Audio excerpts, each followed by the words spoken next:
Welcome to the Equipcast for the Archdiocese of Omaha, designed to help leaders transform their cultures to embody the pastoral vision, to be one church, encountering Jesus, equipping disciples, and living mercy.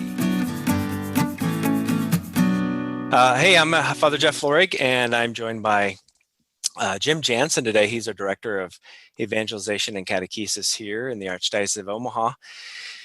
And we've been doing this Equipcast the last couple of weeks, and we decided to go do a weekly Friday thing. And it's really been something we've wanted to do for a long time. And I think, like a lot of you, you're kind of forced into something because of the situation we're in. So we felt forced to use this opportunity to kind of get a regular podcast, webinar, webcast kind of thing going.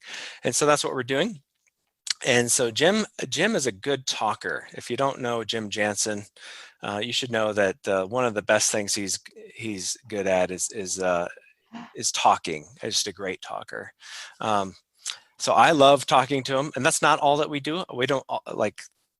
It's not maybe the complaint some days is that we kind of sit around and just talk a lot here. It is one of the kind of the fun things to work in the chancery and work here with the Family Life Office and evangelization and Catholic schools and stewardship is it's just fun. Like just the things we talk about is really stimulating, and but it's not all that we do. But I do enjoy the chance to sit down with Jim and have a conversation. So what's been on his mind lately is what are we going to do after this thing, or what would change? And I used this quote from Pope Francis from his Urbi et Orbi sermon homily that he gave just recently, and I think it's also something that a lot of the media picked up on too. And it was just his statement that this is not a judgment upon us, this coronavirus thing that we're all going through. It's not a judgment upon us, but of our judgment, a time to choose, right? It's a time to elect, to choose something, what matters and what passes away, a time to separate what is necessary from what is not. It is a time to get our lives back on track with regard to you, Lord, and to others. And I think obviously he was speaking to us as individuals, and for us to remind ourselves of like what matters most in my life as a Christian, as a human being. But also I think it's a good opportunity for organizations, for churches, schools, to ask the question, what matters most in what we do in our day-to-day as leaders of our Christian organizations. And so Jim has lots of thoughts and insights about this, and so Jim, what are you thinking? What are your post-virus hopes? Like, what do you hope like would be different about the church, about your life, whatever?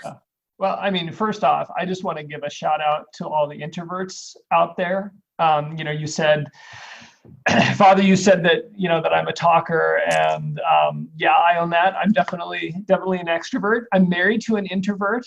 And we've had a couple of, she and all the rest of the introverts out there, you all have been really proactive. You've been flattening the curve for years. And so I just want to thank you for that. You're welcome.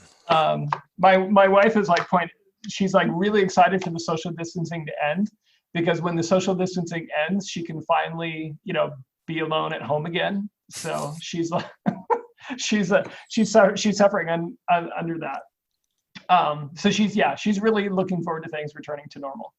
And I don't know if that's where everybody's at. I have to say that's kind of where my mind, starts to daydream. Is like, gosh, I can't wait for things to get back to normal. And I think it was maybe a week or two ago as we were, thinking ahead to this, that I'm like, actually, no, I don't want things to get back to normal. And there's a whole bunch of things that I never want to return to normal. I mean, like, I'll be honest. I miss a good firm handshake. It's weird. Like the elbow bump thing is just like not enough, especially when you're from Nebraska. But I'll say one, like, this is a great example. Like, there's been an amazing ministry community that has developed in this. And to be perfectly honest, and maybe even a little vulnerable, I mean, most of us in ministry have felt probably a little caught off guard. And not that this is unique to those in ministry, but I felt very powerless, very insignificant, a sense of like shame, like, oh my gosh, like, do I have anything to contribute? Can I actually care for people in this time? And I think shame's never a good thing because that kind of leads us to isolation. But I think some of the feeling powerless and insignificant has helped draw us together. And I love that. I love being able to see everybody's faces. I love, on Zoom, right? Like, I love being able to like gather people together. I feel like some of the gatherings we've had, I've heard amazing anecdotes, right, from the Catholic Schools Office, that St. Wenceslas and St. Wenceslas, that is like Wenceslas of Verdigris and Wenceslas of West Omaha, like those principals are actually talking and collaborating and encouraging one another.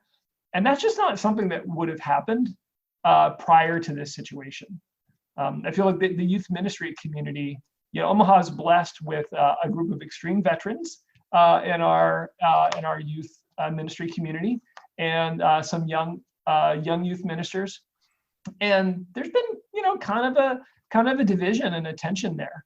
And overnight, everybody is suddenly on the same page. And you're really just hoping. You're hoping for, like, when this ends, is like, I hope we can keep this sense of being one church. Yeah. I mean, it's crazy how the distance has actually exposed our desire for unity, and it's kind of leveled the playing field. And there's nobody who can say it's like, well, the last time I was in a global pandemic. So it helps a lot. It just kind of puts us on the same level. And it's not that all of our differences disappear, but they just don't mean as much anymore. Yeah, I think the Holy Father was saying that in his homily. He was just like, we're all in the same boat. He kept using that expression. We're all in the same boat, and and it for one thing, it feels kind of good in that sense of being in solidarity. Craig Dyke and I were just on a phone call or a Zoom call with a guy. He's a Southern Baptist from Texas. He's part of the Global Leadership Summit Network, and in the same boat. Doesn't matter which pope you follow or what religion you are. We could really just relate and have that instant connection with folks. So that would have to really agree. Do you miss anything else? Like, you're hoping to have handshakes? So I was thinking, like, okay, something that I don't want to go back to normal is I don't want online church to go away.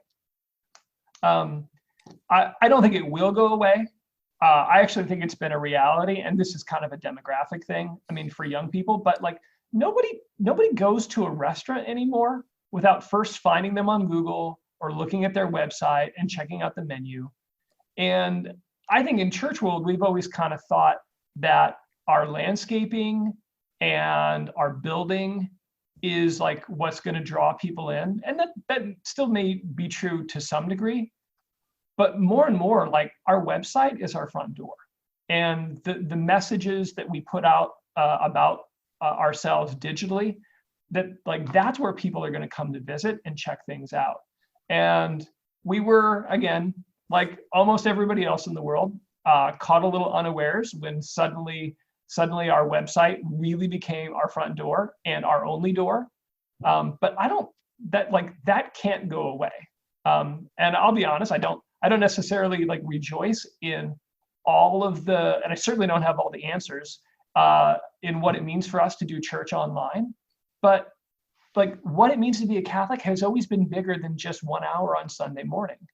So when you say church online, you're saying you hope we have more masses online? Is that what you're saying? I mean, I don't think, like, Father, please don't sell the live streaming equipment, on June 6th. And whenever the court, like, I think we should continue to live stream our masses. I think we should continue to have a presence dedicated to showing who we are.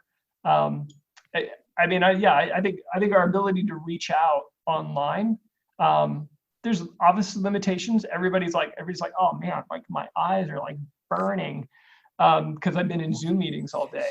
But there's like, church is more than just, it's more than just our worship. I don't mean live stream masses. I mean, it's like the calling trees, the the people are like forced to live their faith beyond simply their Sunday worship right now. And we're using technology for small groups and things like that, because the way we always used to express our faith has been taken away for a while. And it's actually exposed, I think, the fact that we reduced our faith to 1 hour on Sunday. And I don't want to go back to that. I do want to go back to that hour on Sunday. That's very precious, to be clear, just so anybody, like, I want to go back to Mass, but I don't want the Catholic expression of faith to shrink back to just 1 hour. But the website should be, what you're saying is like, not only just the website, right? We've been doing websites for a long time, but you're saying like, we probably haven't been doing them very well, have we? No. And I hope that's not like controversial. That's not controversial to anybody who actually goes on most Catholic websites. But maybe yeah, I should go find a website from a different diocese and show you like what a bad website would look like. Yeah, I mean, they're not intuitive. We don't put our messages on there. We don't like the ability to actually interact online. I mean, like real again, I don't want to, I have teenagers, and so, you know, the dark side of technology and the way it can consume our lives, like I'm really familiar with that, maybe more than I would like to be, but there is a real interaction. People are feeling cared for and loved and served and inspired by the way we've been able to reach out to people online and continue small groups and good old-fashioned calling trees. Like, those things don't need to disappear just because we'll be able to regather. Okay. Do you think, I'm just trying to imagine, you know, we've been trying to figure out this website thing for a long time, and I don't know do you know of a parish that is doing it well, or like, or even, do we have any ideas of how to do it well? Like, well, I'd love to hear everybody kind of jump in, and like, I would love to hear like, who has the audience seen do this well?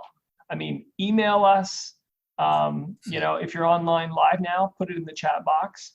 I wish I had some examples of parishes that are really doing this well, really doing their online ministry well. I know there's a couple. Shout out to Olivier and St. Wenceslas. Their youth group was right away. They were jumping online and didn't miss a beat for their youth group outreach. And I know a lot of parishes, Christ the King, they're, gosh, I forget oh my gosh. I forget their tech guy's name, but God bless you, whoever you are, tech guy. Brandon, thank you. Brandon, like, their live stream Mass is beautiful. And the taped parishioners' faces and kids on the front page of the Catholic Voice. Is it? Oh, I haven't got my edition yet. Yeah. Yeah. That's pretty cool. And there's some really neat things happening. But I'd be curious to hear what has really jumped out to people as being really helpful. Yeah, I'll say like my best experience of online church at a church was unfortunately not at a Catholic church. It was at Christ Community Church. Don't go there, by the way. I mean, you can go there if you want, but don't quit the Catholic Church because of an online presence. But no, I remember I went there on one Sunday, and it was basically on the screen say, go ahead and go online and check us out. And then they had the sermon notes there, so you could follow along, and you could also take notes along with the notes.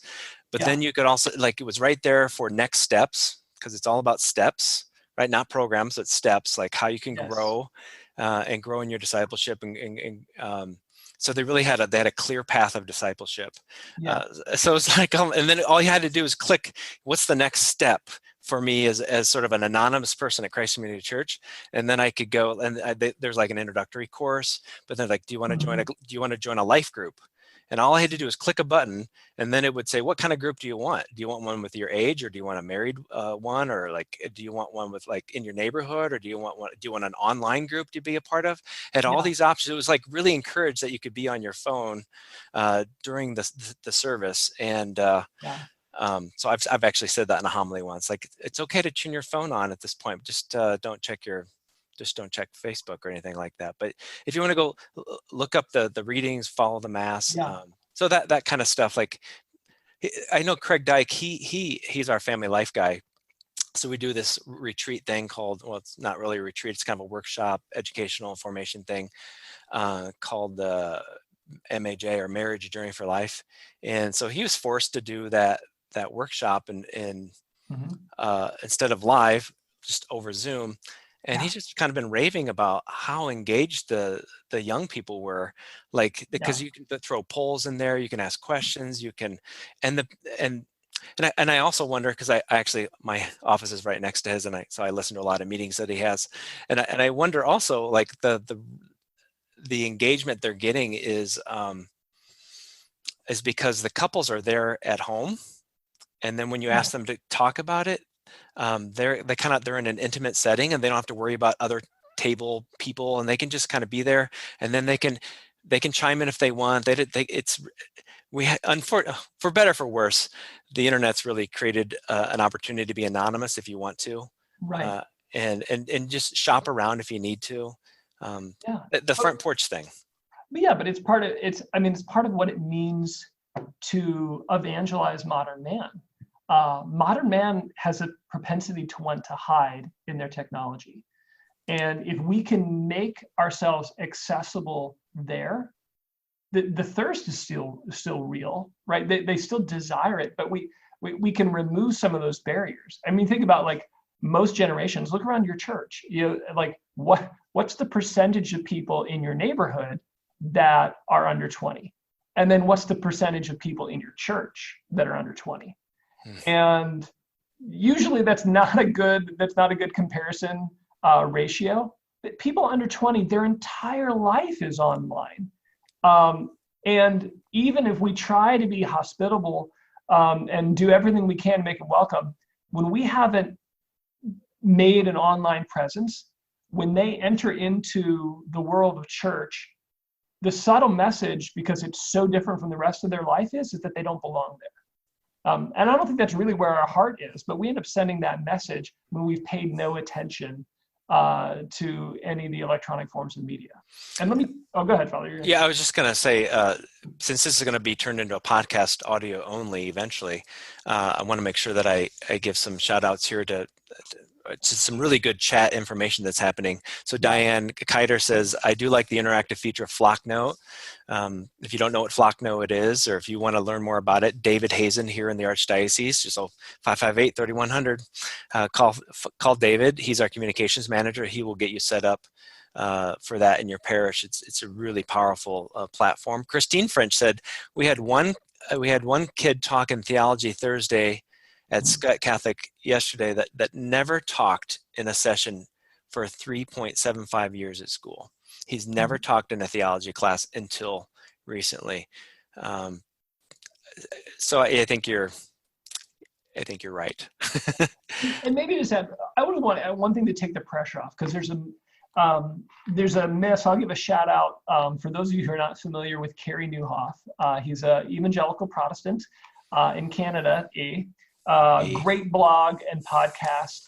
And he's kind of pointed out that, like, there isn't a pressure, like, we don't need to be high production, meaning, like, the lighting and the camera work, like, the sound needs to be good enough that they can understand you. I mean, we don't want to be annoying, but you don't need to be high production. What you need to be is authentic, right? What you need to be is, like, real and relational. And there you go. For those of you, who can see it, and we can put this in the show notes too, because Newhoff is not an intuitive spelling. Let me just say that. Kerry Newhoff, Nieuwhof. We'll put it in the show notes. But he has a couple of posts talking about, how to do ministry online. And it's a myth to think that you have to have $1 million cameras and that you just have to be real.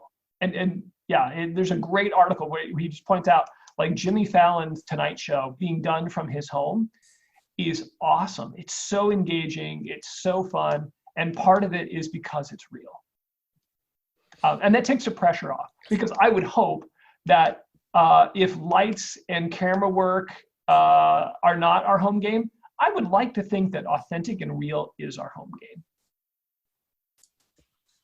Yeah. Now I'm reading this blog, so If you, Yeah. Oh, that's great. That's good. We can read it together and tell everybody. uh, Okay. Can I share a vulnerable thing that yeah, I hope doesn't return to normal? yeah, Um, I I want to keep being a dad. So I am kind of a highly motivated guy, and it's easy for me to mix up, my first job and my second job. And I have not done this perfect.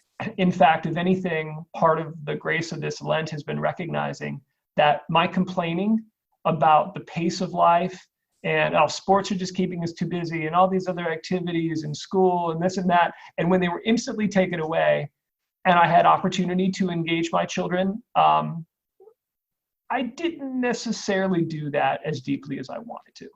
I'm working on it and there's a grace there, but like, I don't want to give up the opportunity to teach my kids. Now, I'm careful, I'm not within like arm's reach of my wife, who, although we've always kind of, thought homeschooling was cool, we became homeschoolers like overnight. So that was crazy. Be careful what you wish for. Um, but like the opportunity to really now like really lead my kids in the faith, to really educate them, like that's been a blessing that I don't want to give up. And I, more than ever, love the teachers who are supporting our family. But what I realized is what I really want is I want the community of support. Like I want my school to give me other parents who have the same values that I do. I read a crazy study of Christian parents as they were dealing with their teenagers and technology, smartphones. And they went through, okay, what's the greatest obstacle that you feel like you have in raising your kids with wise use of technology? And you know what they said the number one obstacle was? no. Other parents. They said the biggest obstacle wasn't like, Hollywood, or it was other parents that like, I'm trying to hold the line here. And all of my kids' friends had phones when they were 4. And I kind of felt like they should at least have double digits before they had a smartphone. And that's what I desire. And I feel like we're getting a little taste of that. That's what I want for my community. And again, to give a shout out, like St. Charles Borromeo in Gretna, they don't have a school yet.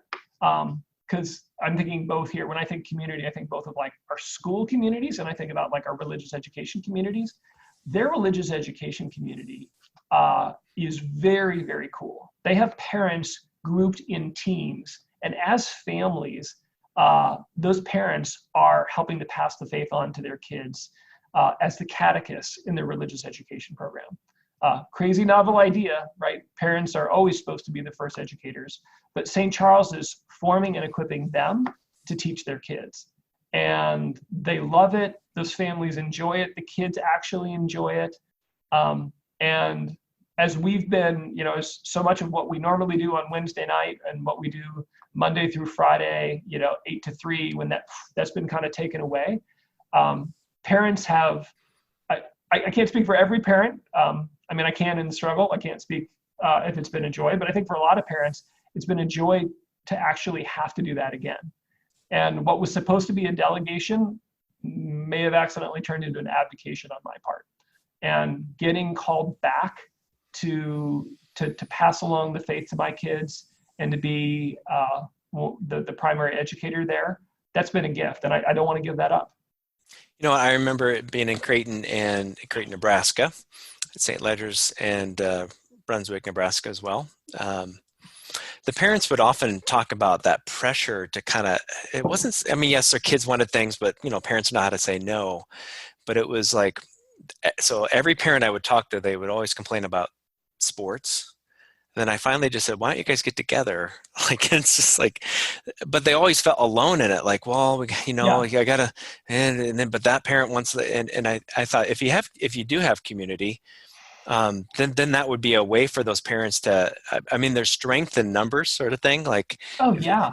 if I had another family that, we were doing faith formation together, we had the same values, we wouldn't feel that peer pressure that everybody's feeling. You could say like, yeah, but I have my little group here, and we're all for like not going on this stupid tournament. Oh Uh, yeah. I mean, right, kids are bullies. I mean, they wear us. Our kids like wear us down. And I I love having, they're like, yeah, well, everybody's doing this. And I love being able to say, but not the Johnsons. But not the Linders, but not, like, I love being able to shout out just to have a couple other families who they know aren't doing the thing that we're not allowing. The other privilege that we're saying, no, you need to wait. There's a maturity threshold that you have to hit here before you get to do yeah, this. they only keep having games on Sundays or Wednesday Yeah. nights because you keep going to them. Yeah. I mean, wouldn't that be cool if we refused? We're like, no, actually, Sunday's actually sacred. Not just 1 hour Sunday morning, but like Sunday is sacred. Yeah. What else you hoping for, Jimmy? Well, I mean, since I'm so kind of related to that. So again, I talked about how, like, when I had this wish for margin in my life, and I was complaining about, like, all of the pace of life and sports and activities and this and that. And what I realized was a lot of it was me. Part of the reason I didn't have any margin in my life, which I have a little bit of now, is it was because of me. And it's been cool to see the way, praise God for some of the nice weather we've had, but it's been cool to see, like, what happens when there's just space. And again, I have not taken advantage of this near the way I want to, but just being able to wander into my kids' room and they're not overwhelmed with homework, and they're not gone at sports, and they can't they can't be out with their friends, and so I'm able to actually just enter in, just a normal thing. I mean, just help them change the tires on my teenager's truck, and just little things like that. Like, I don't want to give up that margin. And I don't think I recognize how good it was. So it's really a recognition, like how busy we are all the time. And I think everybody said it, everybody Oh yeah, felt it. And but we didn't know how to stop. right. God figured out how to stop. Yeah. But it is that, it's like when you go on retreat. So I do these eight day silent retreats, and I never feel busy or stressed out until I stop being busy. And then I realize how tired I am, and how attached I am to my phone. And it's not even I'm busy. I just I need to feel busy. So it is this sense of, oh, what am I supposed to do with myself now? Oh, I know, be creative. I have ideas that I've never had before. Oh, I have to give you this thought. I think you've heard me talk about this. Anybody who's been within 6 feet of me in the last few months has heard me talk about this book, The Ruthless Elimination of Hurry. It's an evangelical author, but the guy might as well be Catholic. I mean, he's quoting Augustine and Thomas Aquinas, and I mean, it's a fantastic book. And he talks about a couple like crazy stats. One is, just a century ago, on average, people slept 11 hours a night. Like, that's crazy. Seasonal darkness, like, what are you going to do? Like, it's like, okay, we're going to light a lamp for a little bit. So is that not normal for people? Because that's kind of what I get. Yeah, okay, well, that's awesome. Good for you. I don't think it's normal. But like, just like that, and just like what technology has done to speed up our lives, right, as we say this over a Zoom call. But he just points out that, like, we follow a savior that when you really look at the life of Jesus, you see him going on retreat all the time, taking long periods in prayer and solitude with his Father. You see him eating meals with his friends, in gatherings of 10 or less. They fudged a little bit. You see him taking naps, right? You see Jesus taking. I mean, that's what Pope Francis. That's the story that he like. You see him taking naps. You see him never in a hurry, even when people's lives are on the line, which I guess you can do if you can raise people from the dead. But like, Jesus is never in a hurry, and that book, that was the book that I read like just before Lent, and so it like helped to shape my resolutions. And apparently I wasn't doing a good job because the Lord found another way to really try and crank up the no, it's just time to slow down. Do you really think it's going to happen, though? Don't you think as soon as this thing gets turned on again, we're all just going to fall into the same trap? You know, yes, I do. Actually, I mean, if I'm totally, we're trying to talk about hope here. So yeah, so it's a Oh, hope. I'm sorry. No, but like, if you ask me honestly, do I think there has been a profound change of heart and mind by the vast majority of people, to say nothing of Catholics in the United States? I'm like, no, I don't. It's my hope that the unique Catholic experience of Lent and being deprived of so many precious, and I'm not talking about fish fries, but things like, like the stations and the veneration of the cross on Good Friday and Holy Thursday. I do believe something special will happen there. But no, I think here's my hope. When the world speeds up again, I hope some of us rebel, and I hope some of us refuse to be hurried. What do you think it would take? Like, these are nice little hopes that you have, but like, obviously, well, I think it's probably conversion. Yeah, I think it's going to take prayer. I mean, I think it's going to take a real habit of listening to God. I think it's going to take community. You actually can't do this alone. I mean, it's really hard to not, like, we're herd animals. And so when everyone around you is running, when all the other parents, have their kids in multiple select sports at the same time, it's really hard to not get drawn into that.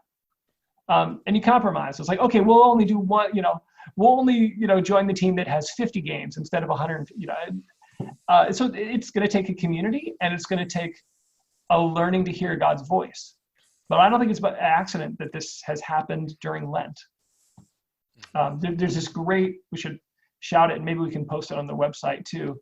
I saw an Instagram post where it's this kind of picture of the future, kind of dreaming, and say, like, Saint, I'm going to pick a name here, right? Saint Christine was lukewarm in the practice of her faith until the Great Lent of 2020, when much of the world was deprived of the sacraments for weeks on end.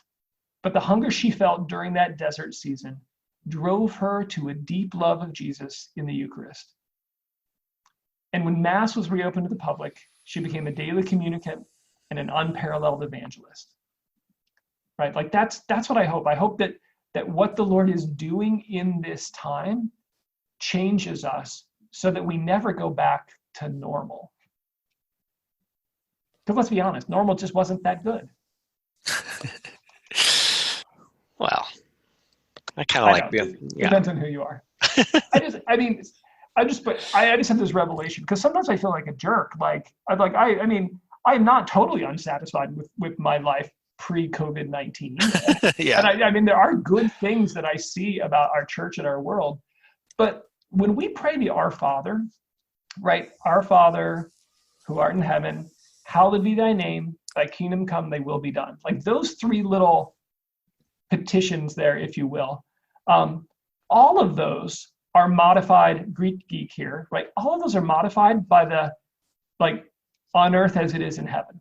That meaning, when we pray the Our Father, what we're really saying is, I'm sorry, there's a really big gap. We're really just not praising you, and the kingdom is not realized here the way it should be.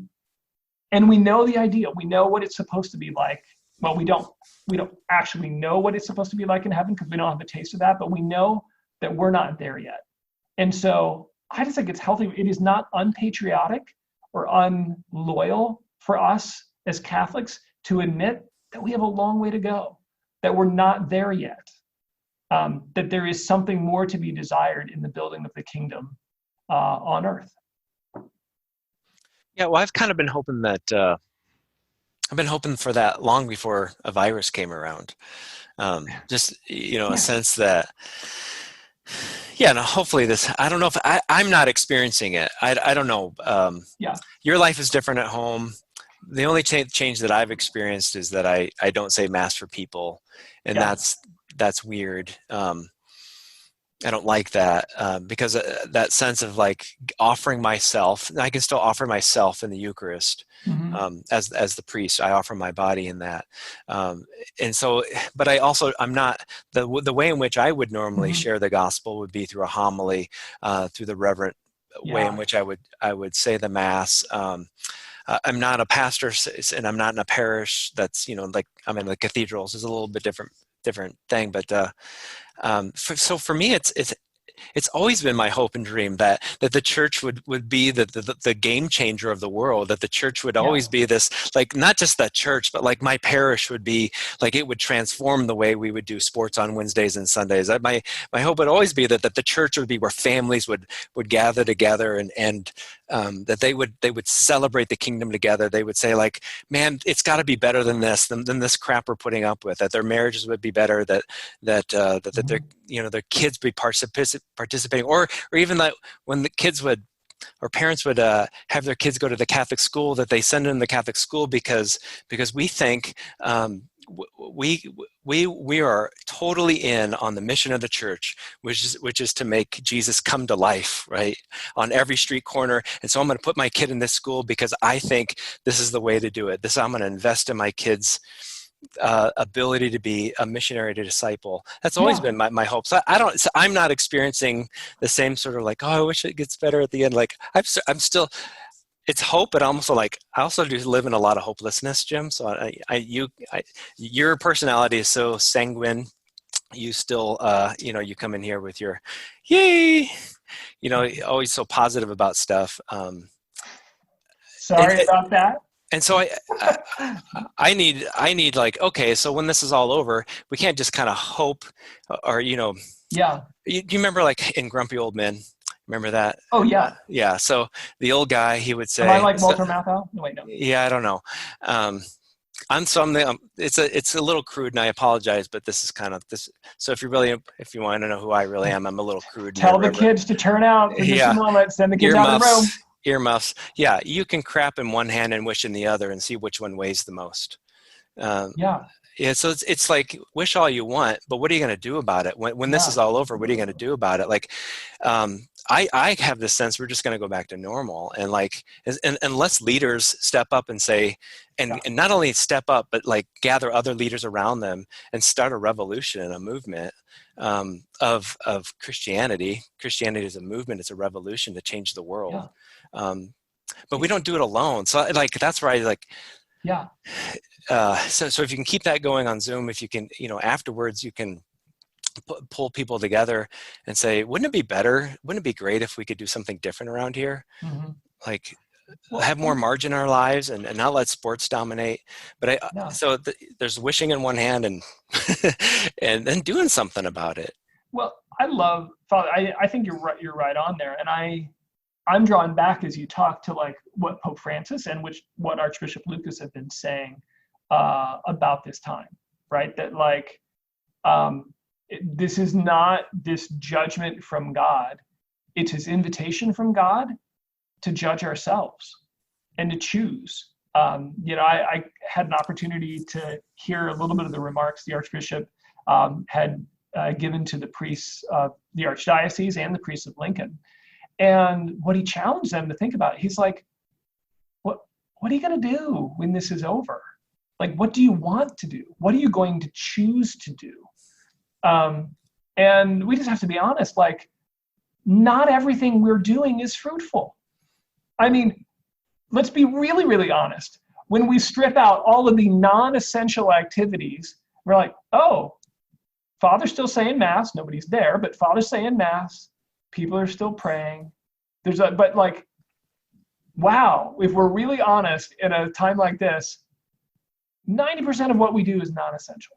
Yeah, the Archbishop had this beautiful reflection that he shared on the leadership team, and then he shared it with the directors recently at a meeting. He just said, really reflecting on what Pope Francis had said, but just asked, he's like, he's 70 years old, and is sort of in the high risk range for the virus. Of course, we're all praying for his health, and we want him to be healthy, and to stay safe, just like we would anybody we love. But he just shared this reflection. He just said, of course he's thought about it. So he said, if I'm on my deathbed because of this coronavirus thing, which could happen this month, he just said, I wonder, I want to ask the question, did I do everything I was supposed to do for this diocese? Was I doing the right things? Did I make any difference in a way that really mattered? And I think he has context. That's his number one strength. If you're into the Gallup strengths, context is number one.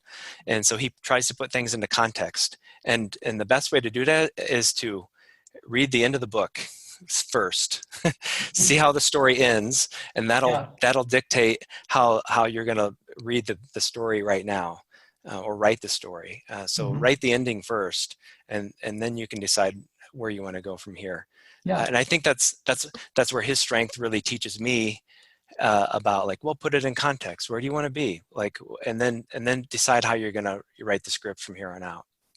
Yeah, I love it, Father. I've been leveraging like some questions, right? As I've been, talking with pastors and other lay leaders on the ground. And one of them I'm asking is like, what do you want people to say about your leadership during this time? Right? After it's over, whatever that means, August, I don't know, nobody knows. But like after it's over, like, what do you want people to be saying about your leadership? And whatever that is, let's start doing that now. And that's hard. I mean, it's really hard, but I mean, fundamentally, I think there's a conversion. And you would think this is a home game for us as Catholics, because we more than even some of our evangelical brothers and sisters, we recognize that conversion is an ongoing process, and that there's really profound moments, but it's an ongoing process. But like, there is a real pastoral conversion that I think is being offered to us right now. And what I mean by that is like the stuff we do to care for people. There's a real conversion being offered for us, because so much of the stuff that we have been doing has not been fruitful, or hasn't been fruitful the way it could have been or should have been. And we get an opportunity now to pause and ask those questions. Well, how do you define fruit? So just we can be more specific. Oh, I mean, I can be geeky and theological, but let's just say changed lives.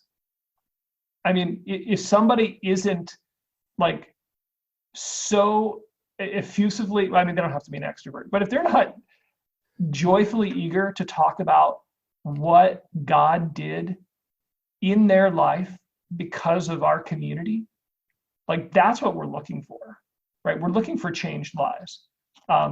And that can be any part of the journey. It can be someone who's very far from God, who's brought into relationship with him. And maybe those of us who are like, yeah, I've been in relationship with him and it was a little stagnant. And I had this group of people around me, and I just grew. I just took a big step forward. And that's essentially what leadership is. So leadership is leading people on a journey. It's not just leading a committee. Those are all important things that we have to do every once in a while. But we call this equip, and it's really targeted towards leaders, whether it's pastors or deacons or just anybody who has influence. You're a leader, right? And we say this over and over again. Leadership is influence. It just means we can leverage things with people in our sphere of influence, and to keep thinking about, but where am I leading them? Because it's always about, I want to take them to one place to another. And so I always think, like, the thing I would love after all of this is that we begin to understand what matters the most, and then be able to put the right tools in place so that I can help people to get to the place what they've always hoped to get to as well. That's transformed lives. Yeah. I mean, everybody has a mission. Like, part of what Vatican II taught is that there's a universal call to holiness, and that there's a universal call to mission. And part of our job, whether you're a pastor or a DRE or a youth minister or just a super volunteer, whatever your role in the community of faith is, like, or kind of like your particular leadership role, is that it's our job to help people find their God-given calling and mission. I mean, I love, like Pope Francis's Joy of the Gospel. There's a whole variety of reasons why that's a really fitting title. But one of them is that when people find their mission, and of course the core mission of the church is always evangelization, but when people begin to do that, the joy comes back. Like people find joy. And that, I mean, I is it fulfilling all my wildest hopes and dreams? No, but you see a little bit of that. It's always been ridiculous that Father could do everything, but it's really ridiculous, right, in this context. And so you see just a little bit of flowering of the church, meaning not the people who necessarily work for the church and get a paycheck, but people who are remade in Christ because of their baptism, beginning to take care of each other, beginning to find their personal ministry. Super simple stuff like calling trees or putting a note in, a neighbor's mailbox saying like, hey, if you need anything, like, let me know. All of those like really simple acts of love and concern. Those are like little baby flowerings of ministry. Yeah, we'll have to wrap it up here in a little bit. It's been almost 45 minutes, or actually over 45 minutes. But just to piggyback on that, actually, what were you saying? I wasn't listening. Well, how about this? Oh yeah, you were just saying. Yeah, it must be time to be done. Yeah, because I'm not really listening to it anymore. Let me offer a challenge here. Yeah, I want to hear from those who are listening. Email us. What do you not want to return to normal in your parish and family? Like, please tell us. Like, what do you not want to go back to normal? And again, for those, like, what part of your ministry isn't fruitful? And what do you wish you could give more time to? Like, what do you like, no, that's what I want to do. And I never seem to have time for it. I never seem to have energy for it. I've never had time to learn it. What is that thing that you're going to choose to do going forward? All right. I remember what I was going to say. It's a Facebook meme. So I get all my homily tips from Facebook. And since I don't get to give any homilies anymore. That's where I get my health information. That's right. And all my news and everything else. And gossip. Financial advice. Yes. It's just this thing that's been going around, and I think it's something we've always believed in, but it just said, the church is not canceled, it's been deployed. And we talked about this the other day, just when you said, we have such an experience of Father does everything, or Father, we have, because, rightly so, that relationship with the church as Catholics often is connected to a priest and in our parish and Mass and the sacraments. But in many ways, this is forcing us to think, I can't do it with Father. In fact, Father doesn't know how to use Facebook. He doesn't know how to do this or that. And so I can't rely on him to be church. He can't just, yes, he's going to be church in his own way, but the way the church is going to run is not going to be dependent totally on him anymore. It's going to have to be dependent on me and my family. So the things you learn from Facebook. Well, really, awesome. It's sort of a Vatican II thing from Lumen Gentium as well. So anyway, good talking to you, Jim. It's always fun. Like I said, Father. You're such a good talker. Great job. Wow. And everybody can check this out on our website. We have some show notes. He mentioned a lot of different books that he's either listened to or read. Those will be at on our website at equip.archomaha.org. Have a great day, and we're going to be back next week. And Jim has this other thing that bugs him, and this thing that really bugs him is best practices. He doesn't actually think best practices are really all that great. They're not all work. They're not the best. So we're going to spend some time talking about that and just shatter that myth and just destroy it. So that's next week. Yeah, and using this podcast to air grievances. So. It'll be Friday at 3:30. We're going to keep this rhythm going. Yeah, it's not next week. It's not Good Friday. It's the other Friday. Thank you. So it's the 17th. April 17th. We'll be back on the air. I guess it's not really over the air, but that's it. I have fancy music now, so that'll close us out. Talk to you later, Jim. See you, Father.